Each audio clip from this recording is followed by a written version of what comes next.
بسم الله الرحمن الرحيم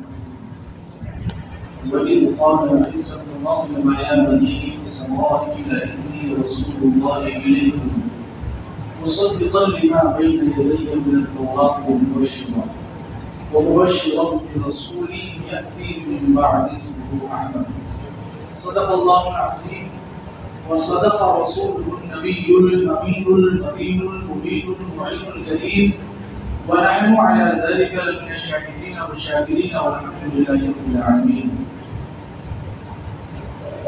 قبل اس کی میری گفتگو کا سلسلہ آگے بڑھے، آئیے نہایت عقیدت و محبت اور خلوص و احترام کے ساتھ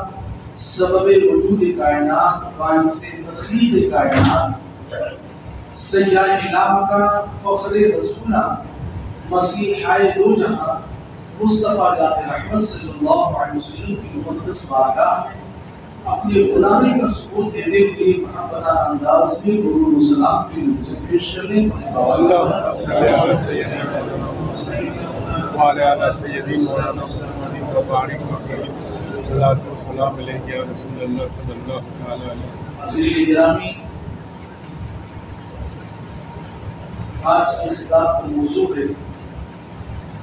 میلاد مصطفیٰ صلی اللہ علیہ وسلم. میں نسل کی طرف آؤں، چند اشعار نسل کے طور پر میں آپ تمام حضرات کو سنا دیتا ہوں. سارے عالم میں محبت کی گھٹا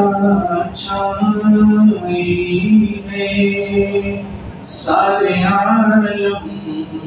میں محبت کی گھٹا چھائی ہے، سارے عالم میں محبت کی گھٹا چھائی ہے. آقا آپ آئے تو زمانے میں بہار آئی، آقا آپ آئے تو زمانے میں بہار آئی ہے، اور ذات سرکار ہے نورانی صحیفوں کی دلیل. صحیفے وہ جو پیغمبروں پر نازل ہوتے رہے، ان میں ایک سب سے عظیم کتاب قرآن مجید بھی ہے. آپ شعر کو ذہن میں رکھیں کہ حضور علیہ السلام کا مقام کیا ہے. ذات سرکار ہے نورانی صحیفوں کی دلیل، یعنی قرآن سے پہلے یہ کتاب آئی ہے، یعنی قرآن سے پہلے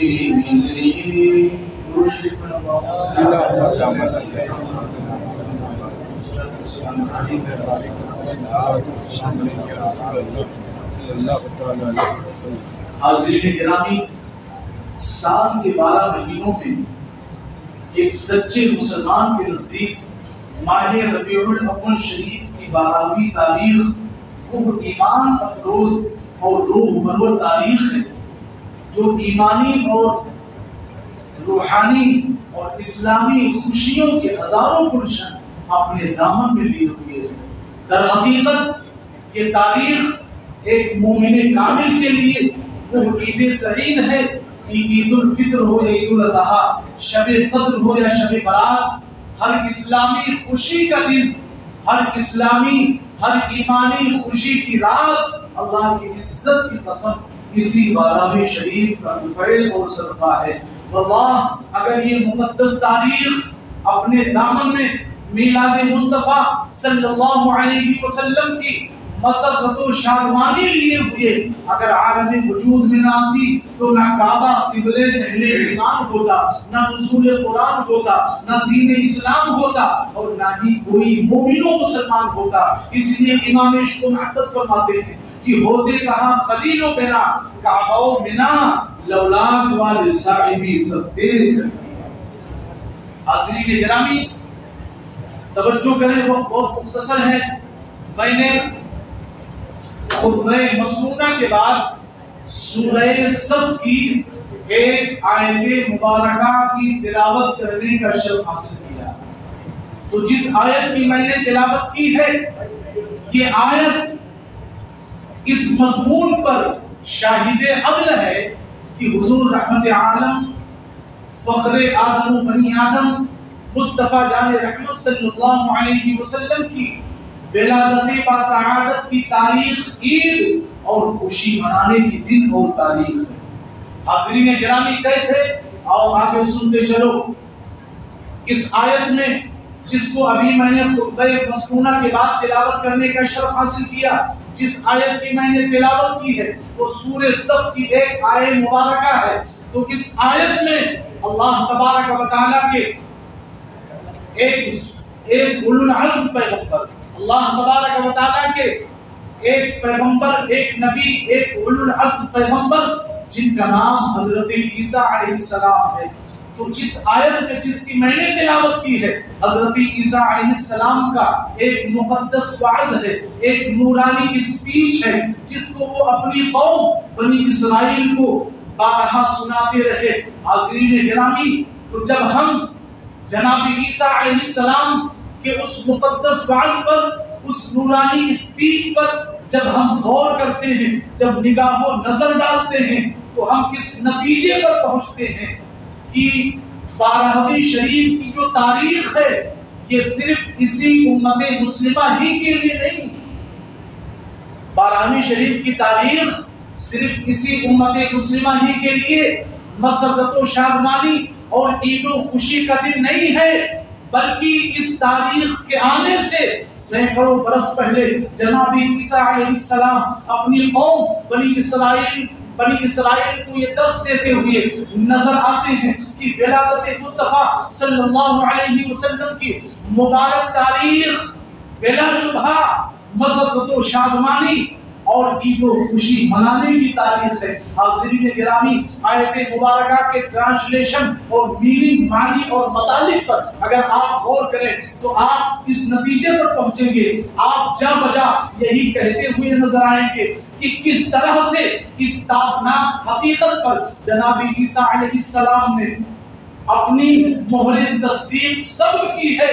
کہ حضور اکرم صلی اللہ علیہ وسلم کی بارہویں شریف فرح و سرور کے نور سے منور اور اہل ایمان کے لیے عید و خوشی کا دن ہے۔ اس کا نچوڑ اور خلاصہ یہ ہوا کہ ایک سچے مسلمان کے نزدیک، ایک مومن کامل کے نزدیک حضور علیہ السلام کی ولادت باسعادت کی تاریخ اور یہ پورا مہینہ سب سے بڑی عید اور سب سے بڑی خوشی کا دن ہے۔ اسی لیے شاعر نے کہا کہ ایک پلے میں وہ دونوں، ایک پلے میں وہ ایک، دونوں عیدوں سے افضل عید میلاد رسول، اور وہ ہر عالم کی رحمت ہے، کسی عالم میں رہ جاتے، یہ ان کی مہربانی ہے کہ یہ عالم پسند آیا۔ حاضرین گرامی اب آؤ سورہ صف کی آیت مبارکہ میں آپ تمام حضرات کے سامنے پیش کرتا ہوں اور اس کا ٹرانسلیشن بھی کر کے اس تعلق سے جو اہم اور مفید باتیں ہیں، جو نکات ہیں، ان کو میں آپ تمامی حضرات کی سماعتوں کی دہلیز تک پہنچانے کی کوششیں کرتا ہوں۔ حاضرین گرامی خدائے قدیر کا فرمان پاک ہے، وَإِذْ قَالَ عِيسَى ابْنُ مَرْيَمَ يَا بَنِي إِسْرَائِيلَ إِنِّي رَسُولُ اللَّهِ إِلَيْكُمْ مُصَدِّقًا لِمَا بَيْنَ يَدَيَّ مِنَ التَّوْرَاةِ وَمُبَشِّرًا بِرَسُولٍ يَأْتِي مِن بَعْدِي اسْمُهُ أَحْمَدُ۔ اب اس کا ٹرانسلیشن، اس کی میننگ اور اس کے معنی پر، اس کے ترجمے پر غور کرتے ہیں۔ اس آیت کا ترجمہ کنز ایمان ملاحظہ کریں۔ اللہ تبارک و تعالیٰ نے اپنے آفاقی پیغام کے اندر فرمایا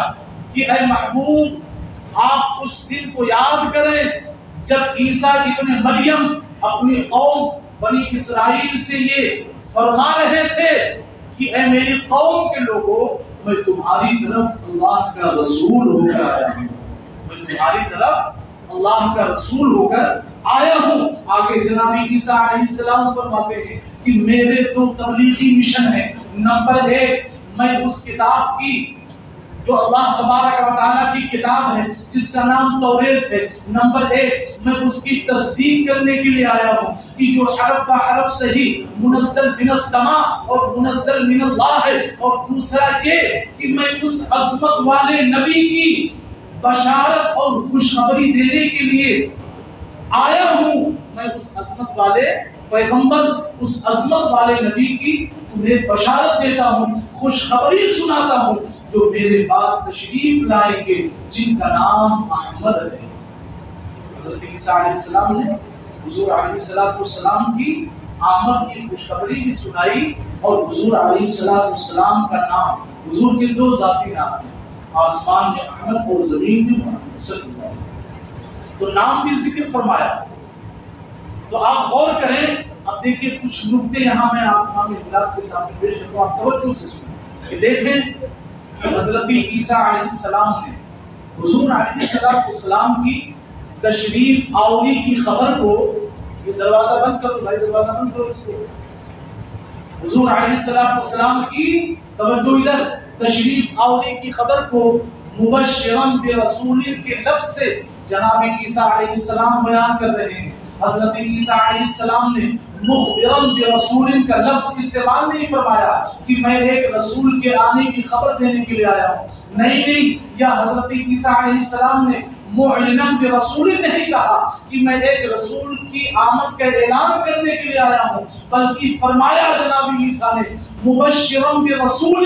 میں ایک رسول کے آنے کی بشارت اور خوشخبری سناتا ہوں جن کا نام احمد ہے۔ کیا مطلب؟ اور ذہن کو قریب کریں، مطلب یہ ہے کہ خوشی کی 3 قسمیں ہیں۔ خوشی، اب اس میں اعلان بھی لے لیجئے اور اظہار بھی لے لیجئے، بہت ساری چیزیں آتی ہیں۔ تو اعلان کی پہلے سنیں، اعلان کی 3 قسمیں ہیں۔ ایک اعلان ایسا بھی ہوتا ہے کہ جو نہ خوشی کا ہو نہ غم کا ہو، اور ایک ایسا بھی اعلان ہوتا ہے کہ خوشی ہی کا ہوتا ہے، اور ایک ایسا بھی اعلان ہوتا ہے جو صرف غم کا ہوتا ہے۔ تو اعلان کی 3 قسمیں ہیں، غم کا اعلان، خوشی کا اعلان، اور ایک ایسا اعلان جو نہ خوشی کا ہوتا ہے نہ غمی کا ہوتا ہے۔ اور خبر کی بھی 3 قسمیں ہیں، ایک خوشی کی خبر، ایک غمی کی خبر، اور ایک ایسی بھی خبر ہوتی ہے کہ جو نہ خوشی کی ہوتی ہے نہ غمی کی ہوتی ہے۔ تو خبر کی بھی 3 قسمیں اور اعلان کی بھی 3 قسمیں، لیکن بشارت کا جو تعلق ہے، بشارت کا جو معاملہ ہے، تو بشارت کا معاملہ خبر سے بہت الگ ہے۔ اس کی میننگ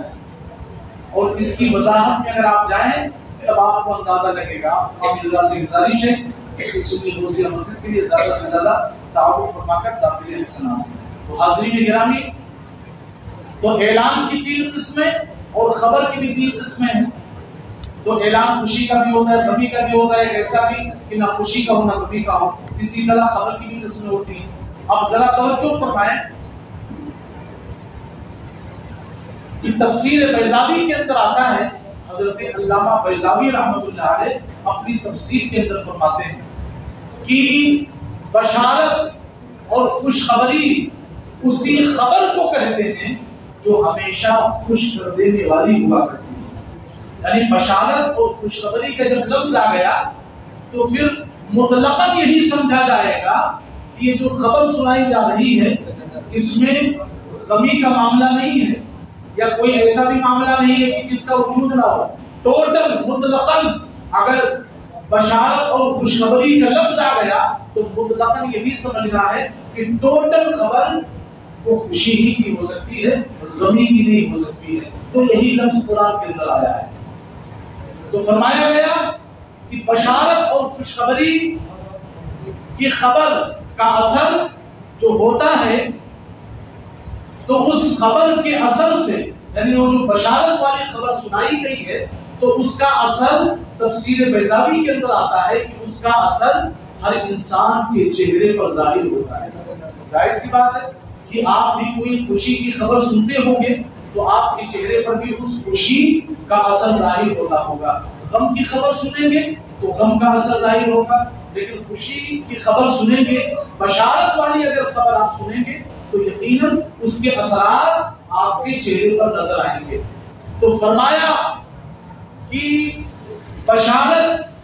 اور خوشی کی خبر کو سن کر فطری طور پر انسان کے چہرے پر بشاشت کے آثار نمودار ہوتے ہیں. تو اب آپ تمامی حضرات نے قرآن کی زبانی یہ سن لیا کہ حضرت عیسیٰ علیہ السلام نے حضور علیہ السلام کی تشریف آوری کی خبر کو آپ نے خبر نہیں کہا،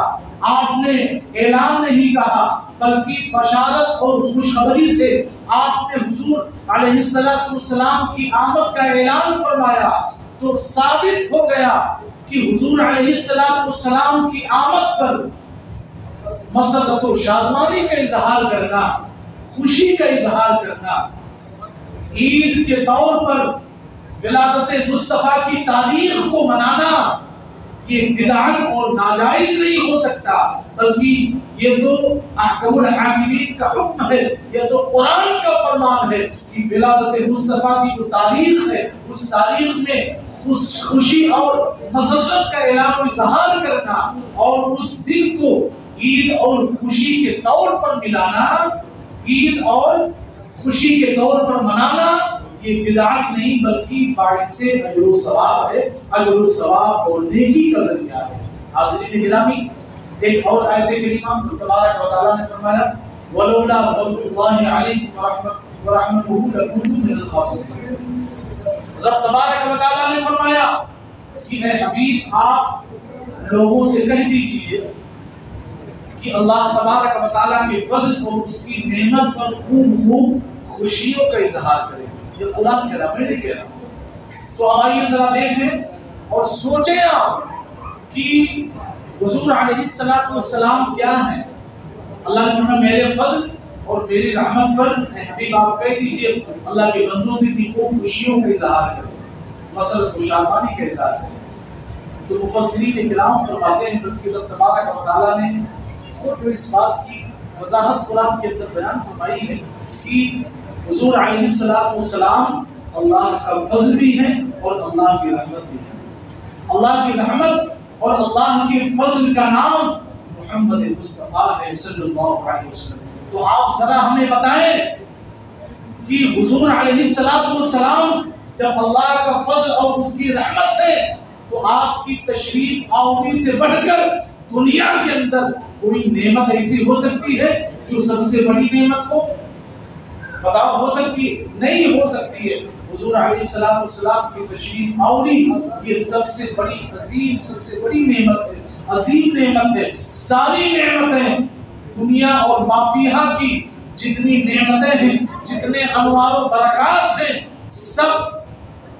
حضور اکرم صلی اللہ علیہ وسلم کے در اقدس کی خیرات ہیں. اگر حضور نہ آتے تو یہ ساری نعمتیں ہمیں کہاں سے ملتی؟ بلکہ رب نے یہاں تک اعلان فرمایا کہ اگر مجھے اپنے محبوب کو پیدا کرنا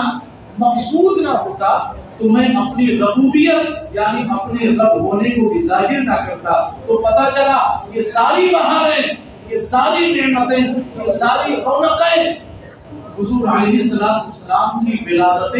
باسعادت کے سبب سے ہیں. لہذا ہمیں حضور علیہ السلام کی آمد کی تاریخ میں حضور کا میلاد منانا چاہیے، مسرت، شادمانی اور خوشی کا اظہار کرنا چاہیے. حاضرین گرامی، ایک اور بات میں آپ کو بتاتا چلوں کہ قرآن مقدس کو آپ لے لیں. قرآن مقدس جس رات میں لوح محفوظ سے آسمان اول پر آیا تو آسمان اول پر شب برات میں یعنی شب قدر میں جو رمضان کی 27ویں شب ہے، تو اس رات پورا قرآن لوح محفوظ سے اتر کر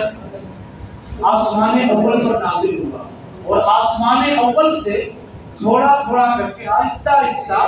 23 برس میں حضور علیہ السلام پر نازل ہوا۔ تو جس تاریخ میں پورا قرآن لوح محفوظ پر آیا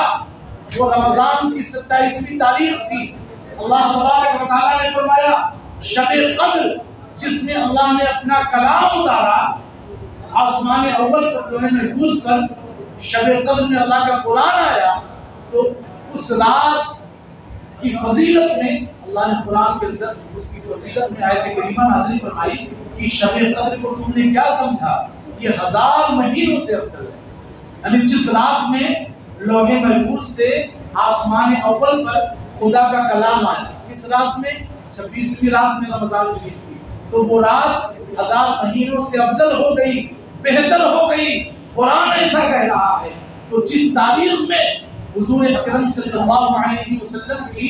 ولادت باسعادت ہوئی، جس تاریخ میں حضور کی آمد مبارکہ ہوئی، یقیناً بلا شبہ وہ تاریخ کیسے نہیں 365 دنوں سے افضل والا ہوگی، یقیناً ہوگی، بلا شبہ ہوگی۔ بھائی جو لوگ گیٹ میں کھڑے ہیں ان سے گزارش ہے کہ اگر جگہ ہو تو بیٹھ جائیں ورنہ واپس چلے جائیں، دوسری جماعت کا بھی انتظام ہے، دوسری جماعت میں آپ شریک ہو سکتے ہیں، گیٹ پہ اس طرح کھڑے ہیں۔ خالی ہو تو آگے بڑھ جائیں، خالی ہو تو آگے بڑھ جائیں۔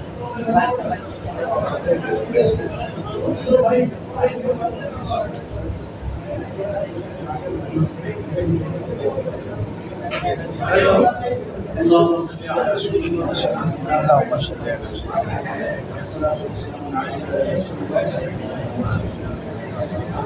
حاضرین گرامی، یقیناً ولادت مصطفیٰ کی تاریخ ہر اسلامی خوشی اور ہر ایمانی رات کی خوشی اور تاریخ سے سب سے افضل ہے، بہتر ہے اور برتر ہے، کیونکہ ساری چیزیں، ساری نعمتیں، سارے انوار و برکات ہمیں الحمدللہ ولادت مصطفیٰ کی برکتوں سے میسر آئے، ہمیں عطا کیے ہوئے۔ حاضرین گرامی دیکھیں، آپ توجہ کریں کہ ابو لہب کو آپ جانتے ہوں گے، کتنا بڑا سڑا ہوا کافر تھا، جس کی مذمت میں اللہ تبارک و تعالیٰ نے قرآن کی ایک پوری سورہ تبت یدا نازل فرمایا، جس کی مذمت، بہت بڑا کافر تھا، اس نے حضور علیہ السلام کی نبوت و رسالت کو مرد دم تک تسلیم نہیں کیا۔ تو جب حضور علیہ السلام کی ولادت باسعادت ہوئی، آقا تشریف لے آئے، تو اس وقت حضرت صوبیہ جو ابو لہب کی لونڈی تھی، حضور علیہ السلام نے صوبیہ کا بھی دودھ نوش فرمایا، تو انہوں نے حضرت صوبیہ نے آ کر ابو لہب کو یہ خبر دی کہ آپ کے مرحوم بھائی عبداللہ کے ہاں ایک ایسا چاند سا بیٹا پیدا ہوا ہے کہ جو حسن اور خوبصورتی کے اعتبار سے اپنی مثال خود ہے، میں نے آج تک ایسا خوبصورت بچہ کہیں نہیں دیکھا، وہ اپنے میں خود ایک مثال ہے۔ تو ابو لہب نے جب یہ سنا کہ میرے مرحوم بھائی کے یہاں ایک بہت خوبصورت بچہ پیدا ہوا ہے، تو اس نے شہادت والی انگلی سے اپنی لونڈی جس کا نام صوبیہ تھا، حضور نے ان کا دودھ نوش فرمایا، تو اس نے یعنی ابو لہب نے صوبیہ کو آزاد کر دیا، شہادت کی انگلی سے بولا میں تمہیں آزاد کر دیا ہوں۔ اب یہاں قابل غور بات یہ ہے کہ ابو لہب نے حضور کی پیدائش کی خوشی پر صوبیہ کو آزاد نہیں کیا تھا، بلکہ بھتیجے کی خوشی پر آزاد کیا تھا۔ اور الحمدللہ، اور دوسری بات یہ ہے کہ ابو لہب کافر تھا،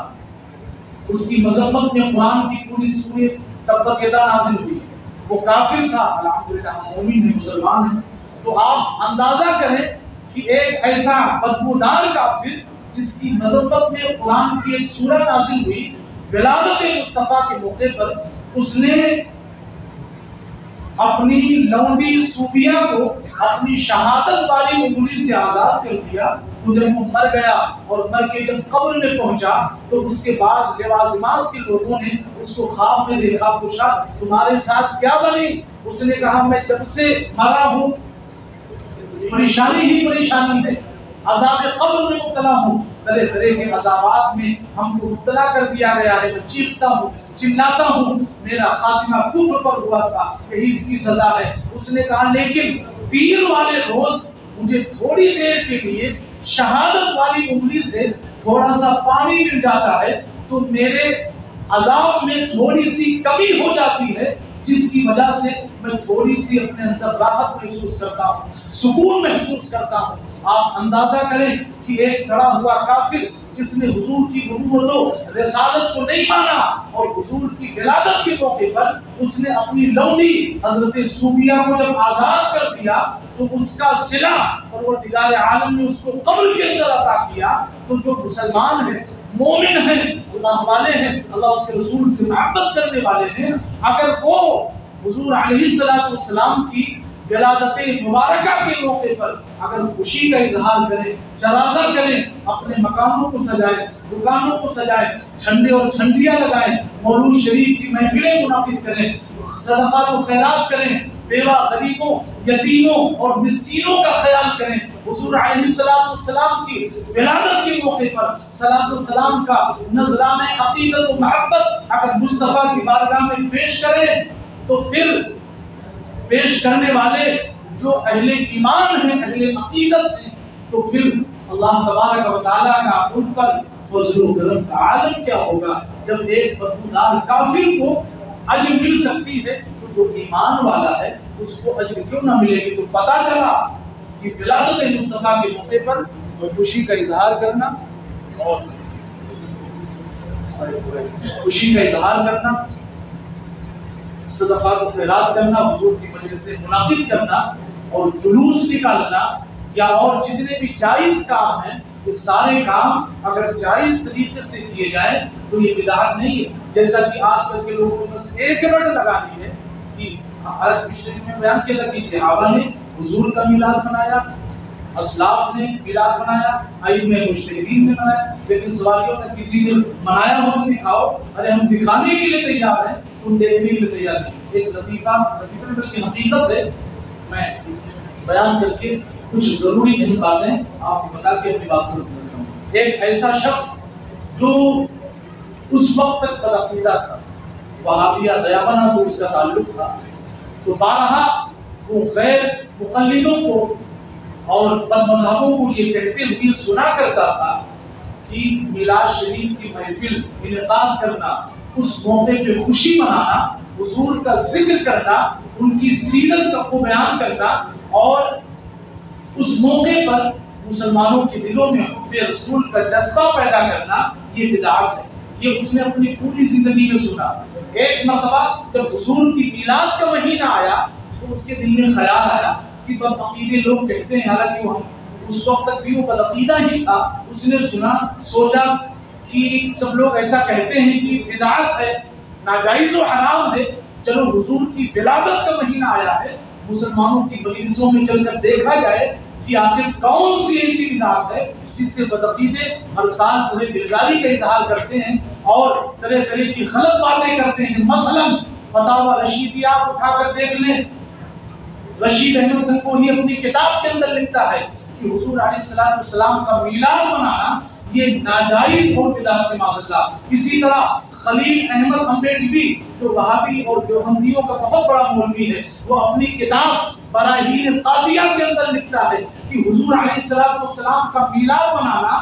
جنم دن منانا، یہ کرشن اور کنہیا کے جنم دن کی طرح ہے معاذ اللہ۔ جس کے عقیدے اتنے غلیظ اور گندے ہوں وہ ہمارا اپنا کیسے ہو سکتا ہے؟ اس کی ابتدا میں ہماری نماز کیسے ہو سکتی ہے؟ اس سے ہم تعلق کیسے رکھ سکتے ہیں؟ اس سے ہم شادی بیاہ یا تعلق میل جول کیسے رکھ سکتے ہیں؟ لہٰذا اپنے ایمان کو بچاؤ، ایسے لوگوں کی صحبتوں میں بیٹھنے سے بچو ورنہ ایمان ختم ہو جائے گا۔ تو وہ شخص سوچا کہ چلو آپ دیکھتے کہ کون سی یہ بدعت لوگ کرتے ہیں۔ جب گیا مولود شریف کی محفل کا قیام ہو چکا تھا، سب سے پہلے قرآن کی تلاوت ہوئی، پھر حضور کی نعت پڑھی گئی، اس کے بعد پھر علامہ صاحب کا خطاب ہوا، اس کے بعد صلاۃ و سلام پڑھا گیا، صلاۃ و سلام کے بعد شیرینی تقسیم کی گئی، اس کے بعد حضور کی میلاد کے موقع پر طعام کا اہتمام تھا، کھانے کا اہتمام تھا، جو لوگ آئے تھے ان کو کھانا کھلایا گیا، پھر سلام اور مصافحہ کر کے لوگ اپنے گھروں کو چلے گئے، تو وہ اس وقت تک جو بد عقیدہ تھا اس نے سوچا کہ میں نے تو سب اپنی آنکھوں سے دیکھا، اس میں تو کوئی ایسی چیز ہم کو نظر نہیں آئی جو بدعت ہو یا ناجائز و حرام ہو۔ اس نے کہا قرآن کی تلاوت ہوئی، قرآن کی تلاوت کرنا ثواب، نعتیں پڑھی گئی، نعت کا پڑھنا بھی ثواب، درود و سلام پڑھا گیا، درود و سلام کا پڑھنا بھی ثواب، حضور کی سیرت بیان کی گئی، حب رسول کا جذبہ مسلمانوں کے دلوں میں پیدا کرنے کے موضوع پر سبجیکٹ پر ایک تقریر کی گئی، یہ بھی ثواب، اور بعدہ پروگرام اختتام کے بعد صلاۃ و سلام پڑھا گیا، یہ بھی ثواب، مٹھائی تقسیم کی گئی، یہ بھی ثواب، آنے والوں کو کھانا کھلایا گیا، یہ بھی ثواب، اس میں کوئی بدعت یا ناجائز کام ہم کو دکھا نہیں۔ پھر وہ اس نتیجے پر پہنچا کہ یہی کام، یعنی جو بدعقیدے کہتے ہیں بدعت ہے، ناجائز ہے، اس نے یہ فیصلہ کیا کہ یہی تو ابلیس شیطان کہتا ہوا نظر آتا ہے، اور ابلیس اب تک کہتا رہتا تھا، اب اس کے ماننے والے، اس کی ذریت کے کچھ لوگ ایسے بھی اس روئے زمین پر ہو گئے ہیں کہ جو بولی ابلیس بولا کرتا تھا وہی لوگ اب اس کی بولی بولتے ہوئے نظر آتے ہیں۔ اس لیے استاد سمن فرماتے ہیں کہ مثال تیری چہل پہل پر ہزاروں عیدیں ربیع الاول، سوائے ابلیس کے جہاں میں سبھی تو خوشیاں منا رہے ہیں۔ لہذا جو خوش عقیدہ مسلمان ہوگا، جس کو حضور علیہ السلام سے سچی محبت ہوگی، یقیناً وہ حضور کی ولادت کی تاریخ جب آئے گی تو مسرت و شادمانی کا اظہار کرے گا، اور اس دن کو عید اور خوشی کے طور پر منائے گا۔ اب آئیے تقریر میں اپنے ختم کرتا ہوں اور کچھ اہم پیغامات آپ کے حوالے کرتا ہوں، آپ توجہ کے ساتھ اس کو سنیں اور اس پر عمل کریں۔ بارہویں شریف کی نسبت سے کچھ 12 اہم باتیں جو میں آپ کو حضرات کی سماعتوں